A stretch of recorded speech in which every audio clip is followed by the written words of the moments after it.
Welcome to Soul Rising. We're your hosts, Amy and Erin.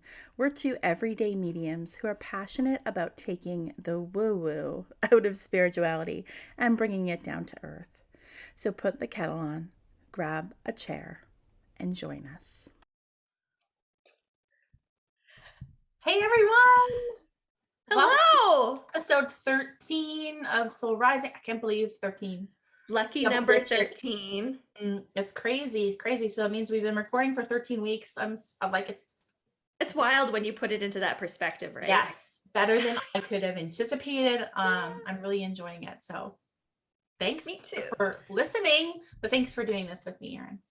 Oh, no, thank you, Amy, for reaching out, and thank you everybody who's been tuning in and messaging us. Yeah. We love it. Yeah.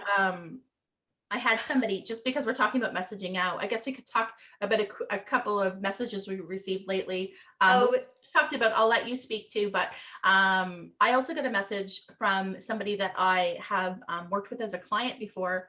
And she messaged me the other day and she's like, I just listened to the reading with Melissa. Mhm. She said, I have to tell you, I'm like, I can't remember her wording, like if she was kind of like, oh my God, like I'm kind of shaken about this or what, but it was something to that tune. As we were talking about the glasses and the brother, she got an image in her head of Macaulay Culkin. So Macaulay Culkin played this little boy in the movie that we talked about with the glasses. And she said, and that scene in My Girl kept playing over and over again. And she's like, I want to cry. I know. She's like, how incredible is it that you have a podcast in which you are providing that and doing that for somebody, but also where your listeners can literally get glimpses of what's happening.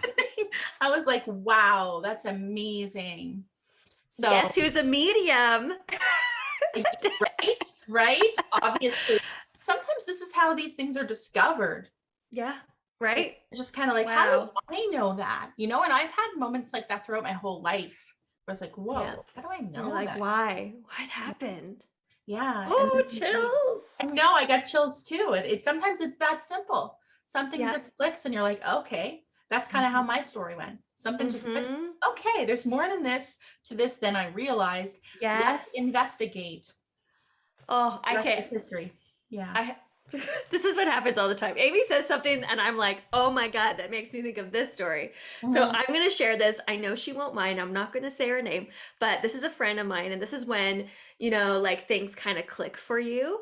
And this kind of sort of maybe leads into maybe like what we're going to be talking about, maybe like later on.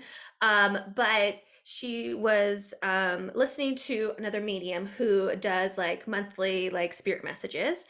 I'm going to give him a shout out, Matthew Stapley. So shout out. He's a fantastic medium. He's based in Ottawa.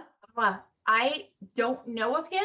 I follow him because we have a mutual friend in common, which is very interesting because that mutual friend has never connected us. But I just know, like when I started following Matthew, that I saw that we had this mutual friend and I'm like, oh, that's interesting. Yeah. So I know who he is. Connections. Okay. I think the Canadian medium world is probably somewhat small. A little bit small, yeah. Maybe. So she was listening to some of the messages that he was bringing through, and she's like, I like to watch this like all the time. You never think something's going to stick out to you, but it did. So a lot of the message, like what he was saying, was like sticking out for her. And some of the things not, but that's okay, right? But most of it, she was like, yep. And it was started talking about her back and how she's been having back issues, which she has. Fast forward, she goes home because she's at she's just sitting at a coffee shop. She's gonna like be like blushing when she hears me tell the story, but she's sitting at the coffee shop. So she goes back home and she's talking to her partner. And as she's talking to her partner, she just felt this push on her lower back. So much so where she turned around because she thought, he was there. Is he behind me? Is my part like nobody's there? So like how interesting, right? That like immediately after somebody's bringing up, your back issues, don't worry, it's going to be okay. And like you're kind of going home and like it's, ruminating with it. And then you don't think about it. And all of a sudden you get this push on your back. Feel better? with her back? Did her back feel a bit better? Because as you said, I was like, I'm wondering. trying to like realign her. Like, let's like realign your, Realign her. yeah. Yeah. Oh, So I'm gonna ask her, but yeah, let her know or let us know. yeah, That's really cool. But yeah, it's just cool. The connections are. I love that. So guys, just putting it out there. If any of you have ever had this experience, let us know. Or if you've had this experience even with us when we've been talking about things, we'd love to know, just in general. Yes. Yeah. Yeah. Because I'm sure you get similar messages, Amy, from people who were like, I saw your live reading. I know you weren't tuning into me, but I really felt like some of those messages were for me. 100%. And Yeah. it is. Yeah. It is. So Yes. Very often. Yeah. anyways. So, yeah, that's so That's a exciting. little So bit of that's a the side one, that's the one listener share we wanted to do. The other one happened to be about the timing. Our Yeah, so you talk podcast. about that one. So like our podcast. So if you listened back to it, we, Amy was like, oh, what? Yeah, last week, and episode 12, and Amy was like, oh, I wonder what time it is, like how long we've been recording. I'm like, maybe 40 minutes, and we were like, okay, listeners, check your clocks, see what time it is.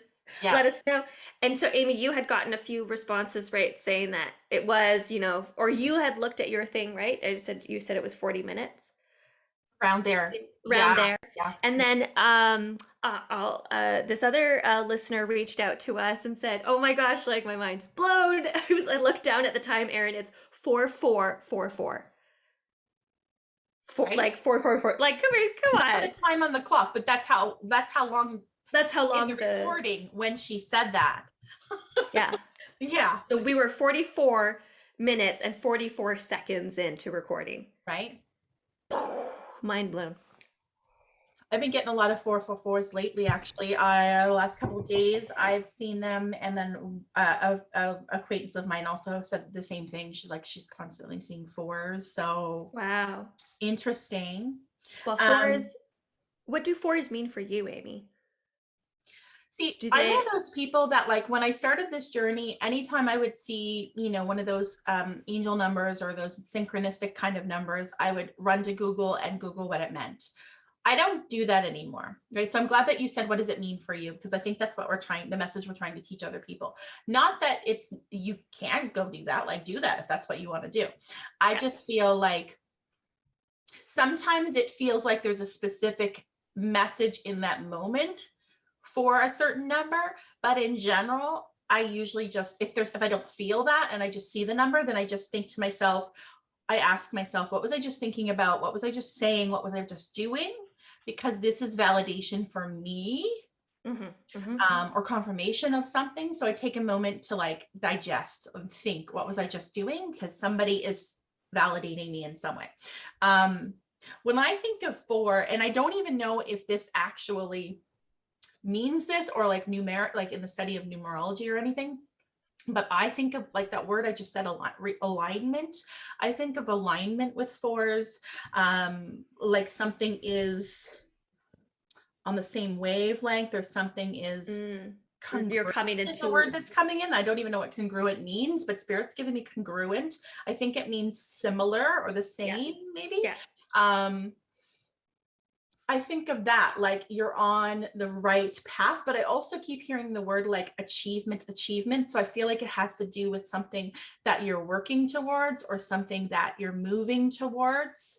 The 4s just feel like achievement to me, whereas like 2, I talked about 2 a lot because 2 and 222 that's my favorite numbers. And when I think of that, I think of expansion and like self-love, self-worthiness, that kind of stuff. Yeah. But 4s to me kind of feel like you're on the right path in terms of something you're wanting to achieve or accomplish. I don't know if that's actually what it means. That's what I feel. Yeah. Do you know? It's cool. Anytime. Well, I mean, for me, 4s were always like representative of like foundation and like building a solid foundation. So it's interesting that you're like congruent, stuff, achievement, also accomplishment. And then sometimes I also think that just like seeing numbers repeatedly, sometimes it can be like, for me, it's always been validation that just like a hello from Spirit. That's what I mean. Yeah, right. And just like a little extra hug, and like you said, very similar, like you're on the right path, keep going. Like it's Yeah. validation. It's a little Validation. hello. It's just like a spirit sign, Yeah. right? So yeah, I think it's really important just to take a moment and ask yourself. This is an example, like we talked about last week when we were talking about intuitively reading oracle cards. We're like, well, maybe get in the habit of looking at the card and intuitively feeling what it means to you, and then going to the guidebook to see if it's similar or the same to validate yourself. And it doesn't always have to be exactly the same, right? It means what it means for you, and that's how it is. Yes. There's no like hard. There's no cookie cutter. No, there's not. And so I This think is how it should be. thing with like numbers. So like that's why I don't get like super hung up on, oh, 222 means this or 444 means this. It's just hello, a validation. And that's why I'm just like, what was I just thinking about doing, saying, wondering about? Okay. It's a hello, but often we get those hellos or those spirit signs when we're kind of wondering about something or needing the support. So that's how I take it. Yeah, absolutely. I think that's beautiful. And then maybe after you could be like, okay, this is what I intuitively feel like about it. I wonder if there's something online that's going to validate that for me. Maybe I want to see. But I also feel like when you Google things like that, they don't always come up with the same meanings. No. It's somebody's interpretation. Yeah. And that's I mean, you know, if you like what I used to Google too, like a lot, and I would find the words that really like kind of stuck out for me. So I think that's kind of similar, maybe, you know, if you do want to Google, like go with it. Yeah. You know, and no see right or wrong. There's no right or wrong way to do this stuff. And I can't stand when anybody is like, this is how you should do it. This is how it has to be done. No. It doesn't. We're all different, and what works for me might not work for you, and vice versa. And all that does, I think, is like alienate, separate. Maybe it would make you feel like, oh, like I guess I'm not intuitive. I guess like I can't trust that. That's all that's going to do is push you further back. So yeah, I think that's why Erin and I think that's really the reason for this podcast, is to normalize what it is for you. Yeah. And like to empower you to get to the point where you listen and then you trust in what you say. Because even when I do readings, I'll say, like sometimes if something comes through, I'm like, this is what I'm interpreting. Like this is a feeling I'm interpreting. Yeah. You know, and if it's the wrong interpretation, please let me know. Because what I'm interpreting has like my own lens and frame. As much as I try it not to be, there's always going to be a slight one, because we're human. Just to give that ownership, that power, empowerment to the reader. Yeah. But like I was thinking about the other day, I did a reading and I kept going, I don't want to say that you, and then she starts laughing, but she's like, it's okay to say it because I am actually, right? But I kept wanting to go, I don't want, because I want to be really careful. Yeah, I feel this way, but you know. I know. And we're just both such, you know, very aware of language, and you know, language means different things to different people, and so just trying to, you know, interpret what we're feeling. Actually, it is, because today we're going to talk about kind of affirmations and the power of thoughts and words. So this kind of came about randomly because today when I was sitting with my shelf behind me thinking about which cards I was going to pull from for this week's message, I went to Super Attractor, which is an affirmation deck, which is not something that I normally would pull for, like in terms of like weekly guidance, but it wanted to come through. And then as I sat here thinking, okay, like whatever, because Erin and I wing this for the most part. I just want to put it out there. And that's cool. I think that's just a testament to our trust in our own intuition that we're going to get together and something's going to come up.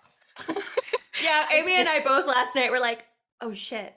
We were like, the podcast. Tomorrow's the podcast. What are we going to talk about? And both of us were like, ha ha, we'll figure it out tomorrow. Yeah. We'll just sit on it. Yeah, we'll sleep on it.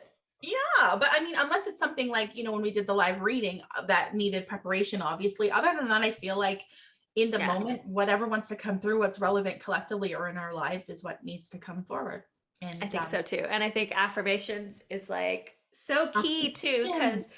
also we're in such a, I don't know about you, I feel like what perfect timing, Amy, like great topic, because January, February just sort of feels like, oh, January feels like we're in the grid of it, right? And February feels like, okay, we have to come out of this Yes. somehow. We're We've got to emerging just as that. I'm seeing like a merge groundhog, out. right? Groundhog Day was yesterday. I'm seeing the groundhog like kind of the groundhog's gonna come out eventually. That's Yeah. what the end of February. That's us. Yesterday we peeked our head out like, how much longer of this? I don't even know what the local groundhog It's sees. safe I to don't come know. out. Yeah. I don't know what the groundhog saw yesterday here in Ontario. I don't know either. I was going to ask you actually. Yeah, I don't know. We'll let you know, or maybe you guys will like You let us let know us know. in the chat, in on our messaging on Messaging. Instagram. Yeah. Yeah. But so affirmations feel relevant, but also I just got finished reading a book about a week Yes. ago called The Complete Works of Florence Shin. Shin I is gotta, you gotta get it. I gotta get it. It's on Amazon, very inexpensive. I think it's $10. You've got 4 books in one. Okay, it's her complete works of all 4 of her books. Cool. Shin, her last name is spelled Shinn. So she was an artist, a painter. This is the beginning of the 1900s, guys. She wrote her first book in 1925. Whoa. It's old stuff, but it's very relevant still, I think. Whoa. Some of the language you might go, okay, this is a little old fashioned, but the message ahead of her time. Absolutely ahead of her time. And she Florence. go for it. She turned into, I don't know if that's, but she ended up becoming a metaphysical teacher. And a Wow. very well-known one. In fact, Louise Hay of Hay House, which all of us know, that's where we get our cards from. Great deals, by the way. Inspired and influenced greatly by Florence. That's something I learned from this book, which I found randomly last year in one of those like little randomly in those little free library box things in my neighborhood. Whoa. So I found this on my birthday of last year. Okay, it's called The Magic Path of Intuition, Florence Shin, with an introduction by Louise Hay. So Louise Hay says that she found this old works of Florence, and it started her on her spiritual path. So we can all thank, look what Hay House has done for the spiritual world. Yeah. We can thank Florence for that. So I gotta put that on my Goodreads. Yeah. Florence. So so the 4 books, so she's written one called The Game of Life and How to Play It. So she kind of says that that life is a game, right? And that we can really learn how to play it better. Understand the rules. And then the second book, which is the one I want to refer to, is Your Word is Your Wand.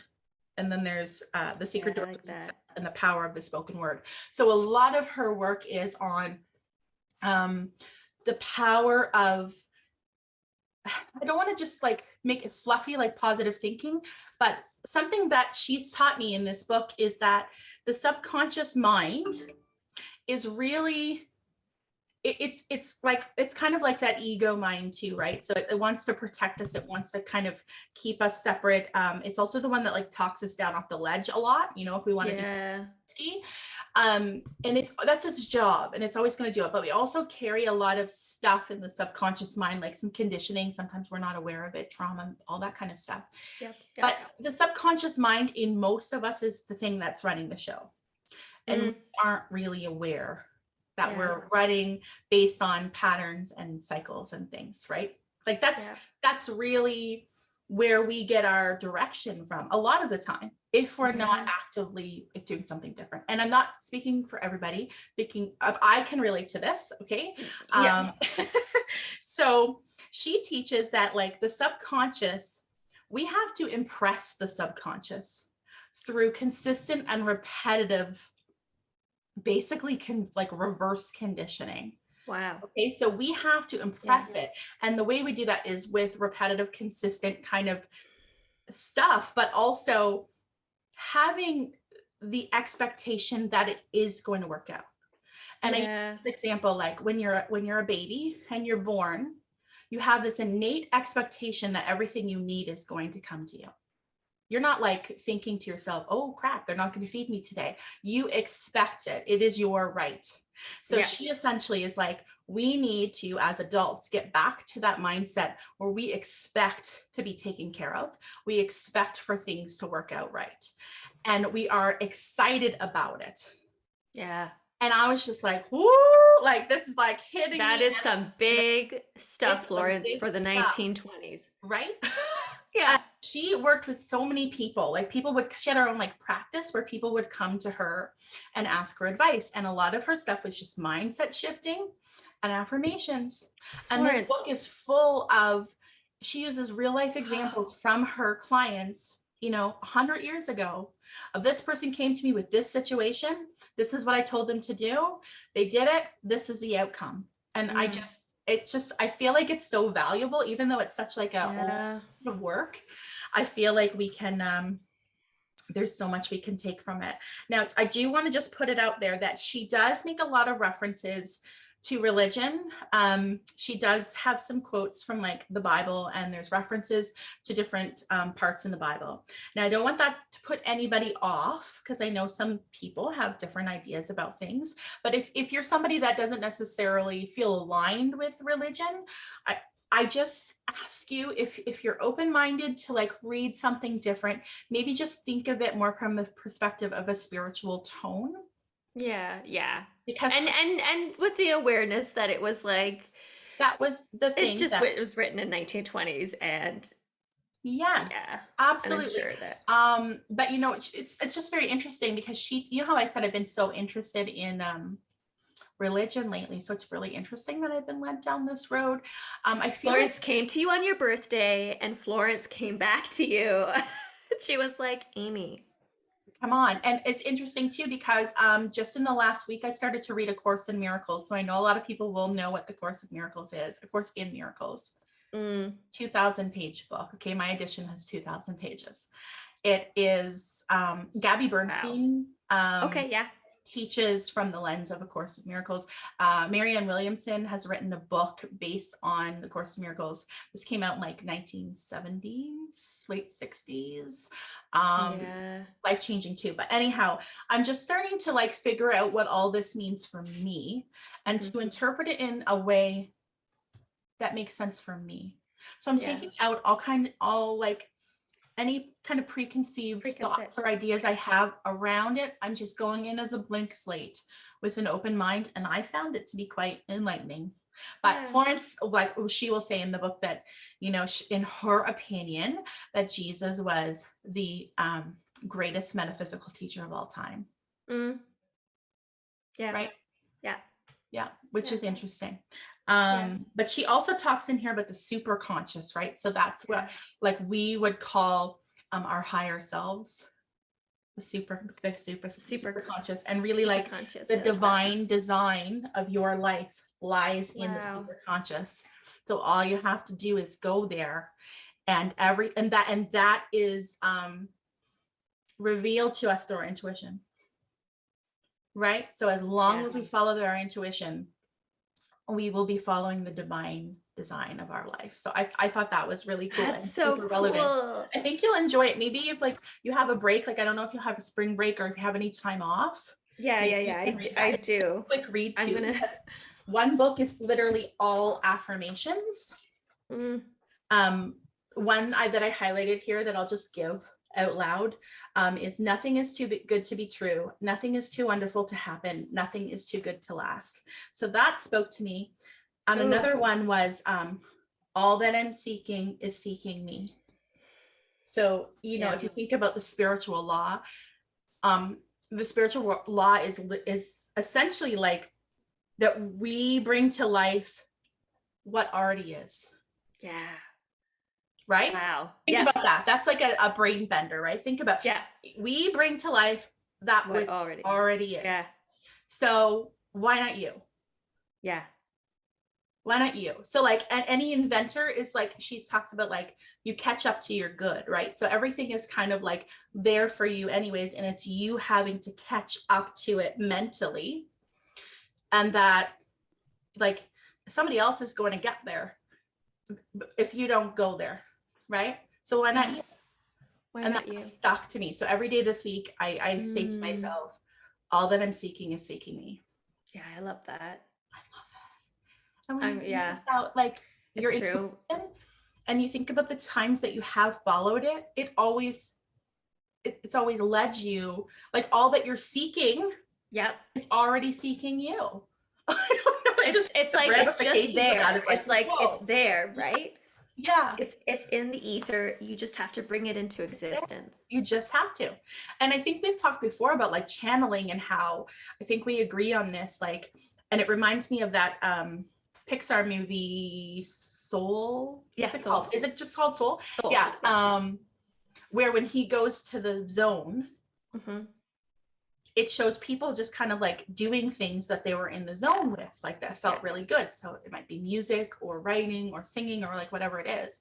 And Erin and I did a live before. We were like, isn't it interesting to think about that? Like perhaps the zone is the super conscious maybe, or like who knows, but when you're tapped into that, then you're bringing something into life that already is. So like handling it. Oh, that's so cool. It's such an interesting thing to think about. I love it. Yeah. And I mean, we work with energy and we know that, I mean, for us, right, when we, I think energy has power, and I think that energy, you know what I mean? If you put something out there, it's, it can manifest, right? Yes. It doesn't mean it's going to happen overnight. Yeah, good or bad. That's it. That's it. So if you trust in that and you're like, okay, I can see the times that I brought something to life when I followed my gut and it was great. Yeah. Like, what is the heart? Like, I just think to myself, like, why not trust that? Like, why not focus then on those positives rather than being in this repetitive hamster loop? And I know this is hard to do, right? Because this is just human nature. Yeah. The reason why I like that book is she really kind of, in a way, at least I interpreted it, it's almost like taking the shame out of that humanness of in like being in that hamster wheel of constant self-doubt and like, I can't have what I want, I don't have enough, I'm never going to be good enough. She kind of is like, that's the function of the subconscious. It's not your fault, but you do have a responsibility to get out of it. Yeah. And isn't that where the learning is? Yeah. It's to say, okay, I'm thinking these, whatever, self-doubting, these negative thoughts, right? It's not to say to sweep them under the rug, but it's to acknowledge them. And then the learning is, okay, I know that that's not me. I'm overthinking. I got to get out of that. I got to get out. That's of the learning, is to taking a step back. Yeah. It's not bringing the awareness back within. Yeah. It kind of reminds me of that example that I've given before where I always kind of judged myself as being a crappy meditator because I had the idea that to meditate, you had to have no thoughts in your brain. Yeah. It's literally impossible. Like it would never happen. I didn't understand that. No, I just need to stop actively thinking. Yeah. Yeah. And allow other to come in, is what we do when we channel. But, it just reminds me of that, how we can have kind of like a preconceived notion about something, that something's not going to work out. But yeah. So was there a time, Amy, that you've that you can remember that you were like, I put this out there and it happened, or you got some really good synchronistic events like happened? I mean, I know there's been multiple times, but I'm trying to think off the top of my head. I mean, I see it at work and at play a lot in my own business. But I guess the one that I'll talk about that wants to come to mind is when I published last year in the book. So that had been on my radar for a very, very long time. And I kept thinking about it. And every year I'd kind of like write it down, like a bucket list kind of thing. So not really an affirmation in the sense like, by the end of this year, I will be an author. I didn't do that, but it was kind of like a bucket list. It was constantly in my awareness. And so I think by doing that, I did invite an opportunity forward. Yeah. Because the book thing did not come from me seeking it. See, I was seeking it, Mm-hmm. not actively, but I was seeking it. Yeah. And once I put that out there consistently, Yeah. what I was seeking sought me. Yeah. It came after you. Yeah. So it was like a random opportunity. And I was like, oh, okay. And, you know, I've seen this happen time and time again where I think of something like, I think this is something that I want to do. I want to do it. I'll wait. I'll surrender. I'll let it happen to me, but I'm putting the intention out that this is what I want. And then it will come to me in a weird way. It's happened quite a lot with work and stuff. Like with doing. Is there something that you can think about? The first thing that came to my head was when I guess a few things came through. I did a vision board Right. a few years ago.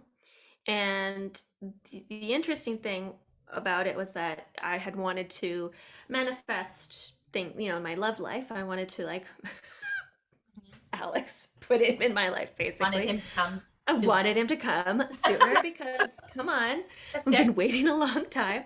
And then I had put in other things like being just surrounded, I think, by women and growing the business, of soul work, of my mediumship, and then I think I put some travel stuff in there. Well, wouldn't you know it? Like I've traveled to Greece, and all of my pictures, actually, I put like the Mediterranean. Like they were in Italy, but I mean, close enough, right? And I did grow my business. I met with an amazing group of women because I had in my description, I remember it being like powerful women, and it was all like coming together, rising up. And the course that I took was like a business course. Rising. Yeah.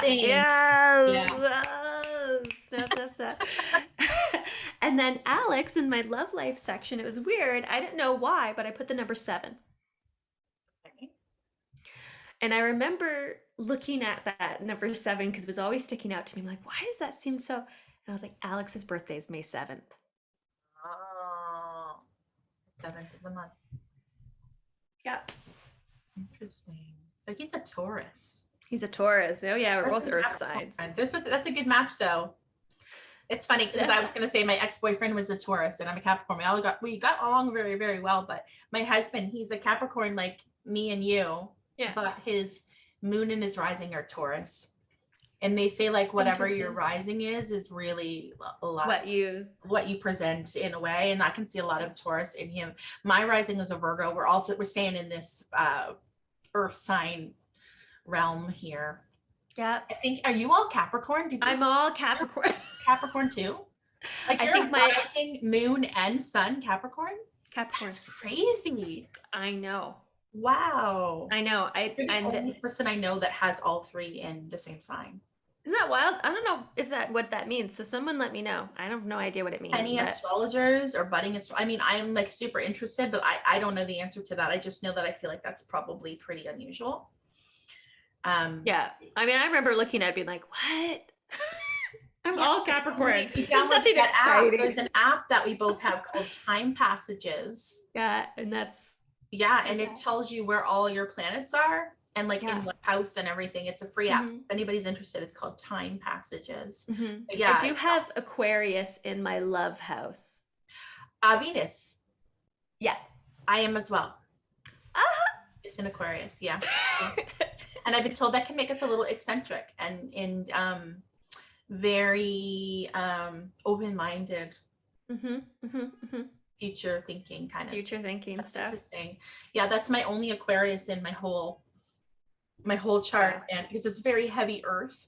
But then also my I have Scorpio in Uranus, and apparently I said that to somebody who is like an astrologer, and they're like, okay, that makes total sense for the work that you do. And I'm like, really? Because Uranus, I think, is like, it is, I don't know on the top of my head. I feel like I was going to say something now. I'm like, I don't know if I have all the Is it just to do with like intuition and third eye seeing? So I can't remember. I'll speak on that on the next episode. I'll make sure I make a note of it. Yeah. I should know this because I'm literally reading a book called hold on, the astrology of midlife and aging, and it's about your Okay. Saturn return and your Uranus return. So your Saturn return usually happens around 28 to 30, and then Uranus return, it varies based on your sign, I think, or might be your sign or the year you were born, but it's usually like between 38 and like 41ish. So I'm in it, like I just turned 42. But it's usually, it reminds me of like when you think about like, you know, women that are approaching that age or are in that kind of phase, there's a very big change in the late 30s to the 40s. You're going to go through it in time. I'm here. Something, and people talk about it, you know, it reminds me of like Glennon Doyle and Brene Brown, and how you just kind of get like, I think it's Brene who has a saying that's like, you know, it's when you're midlife for a woman is when you're like no longer effing around, you know, like it is time. So what I was learning in that book is that Uranus really brings forward all these like unfulfilled desires and things that you want to do, and it really kind of like puts it out there for you, and it's time to shit or get off the pot, to be so frank. Right. So when I think about that, and then I think it's in Scorpio has a lot to do with like transmuting, like kind of the darker, the shadow. And I feel like that's what I've been doing in the last couple of years. Yeah. Wow. Because you've been on like a trajectory of just rising up. Ryan, the last couple of years for sure. So Very cool. Very cool. Basic understanding of affirmations, I guess. The power, like your words and your thoughts are so important. So with that being said, do we want to pull? Should we pull a card and then pull a card? Yeah. So my first one is, I'm going to pull it. Like you can do the first card if you want. I am going to pull. Actually, I'm going to pull one card. I'll put the affirmation card and you pull message. I'm pulling from, there. I like that this card just came out. That's a nice card. I'm pulling from the Thoth Tarot deck here. Thoth. Which I usually use. I don't know why. I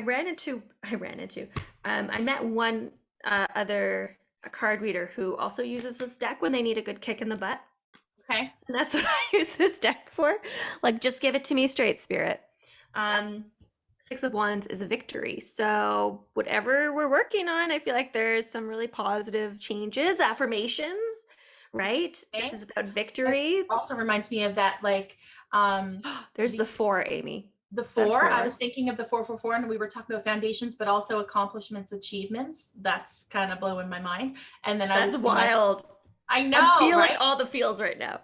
And the what's it called? What happened yesterday? What was that called? Groundhog. And the groundhog. Right? I could see the movie in my head, Groundhog. I could see Bill Murray. Don't give me his face. Tell me the word. Yeah, you know, the groundhog kind of like, it's almost time, you know, and like, yeah, that's really cool. I love it. I mean, that's says it all right there. Victory, the 4, lighten up. It's getting better for us. Yeah, it's getting better. It's getting better for us. Okay, so like stay the course. It's getting better. And 6s for me are about manifestation. Actually, that's what 6s for me symbolize. So I love that this card came out. Love that too, because affirmations really are part of that whole manifesting thing, right? We talked about like manifesting the subconscious mind, right? Yes. Like manifestation is bringing to life something, bringing it in, all connected. You're gonna love this. So I pulled an affirmation from the Super Attractor deck. Speaking of Gabby Bernstein, I laughed as this came up because when you were telling the story about your friend with her back, and I heard very clearly realignment. So this has a line on it. So I just think that's funny. It's always connected. It's us and our cards. They're every like, time. The universe powerfully responds the instant I realign with love. Wow. That's cool. That's amazing, isn't it?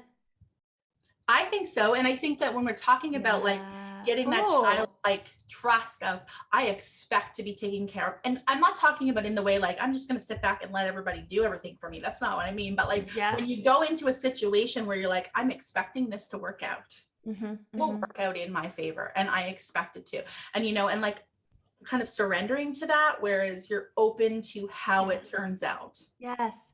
I'm worth it. I'm worth Yes. all the things that I want. There's no reason it won't work out. Yeah. Right. You know And what's so cool?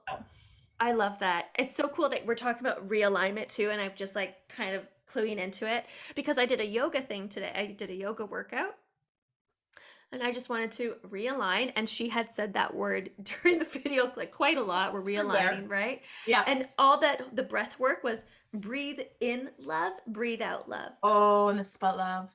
And it's about love. And you know what? And talking about the Course in Miracles, that's literally talking about love.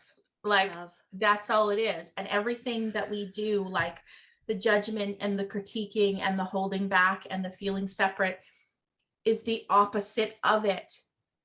But that we are here to learn that it's actually, all of that is just like, it's almost like that's kind of like just an illusion. Yeah. No, I love it. It all comes back to love. So that's so interesting. So interesting. So what a great note to end on. Yeah, first week of February. I know it's a love month and we think about relationships. Don't forget the relationship you have with yourself. Yes. That's the one that's gonna last forever and ever and ever and ever. Exactly. Yes. And you know what I said to myself today? I was like, I love my body. I'm sorry I haven't loved you more. I love you. God, that makes me want to cry. Yeah. Yeah. Did you get emotional? Yeah. Yeah. Yeah. Well, I was talking about breathing in love and hold your belly. And I was like, I love my body. I'm sorry I haven't given you enough attention. We don't do that stuff. And nobody teaches us to do it. Although I do feel like the next generation is learning. Yeah. Well, big time. They're different. Yeah. We can talk, maybe we'll talk about that next week, but yeah. Let's do that. Let's do it. Let's talk about, I know that a lot of our listeners maybe don't have kids, but a lot do. So maybe just talk about a little bit maybe about the importance of this kind of stuff in terms of parenting. Yeah, that would be cool. Who knows? It's kind of a conversation I literally just had with somebody where on a call I just did, and we were talking about how these aren't things that we learned, but that like this one person that was speaking was talking about how her kids just automatically know it.